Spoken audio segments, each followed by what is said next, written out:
the number one thing for your soul to survive on this earth is what is the food of the soul. Na kapag hindi nyo kinain na regular, mamatay ang kaluluwa ninyo. Ano? The Eucharist. The devil will give you everything, lahat ng kasiyahan sa mga fellowship, as long as he removes the mass from your life. He removes the body and blood of Jesus from your life. At pangalawa, you will also be forced to remove your relationship or destroy your relationship with Our Lady.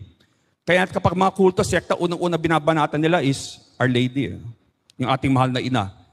Because she is like the window that you can still go in para makapasok ka pa rin sa tahanan. So what the devil will do is he will trick you as a Catholic and say, mas masaya dito. Okay? Sasama ka ngayon sa mga born again, whatever, no? And your soul dies the moment you stop receiving Holy Communion. Okay?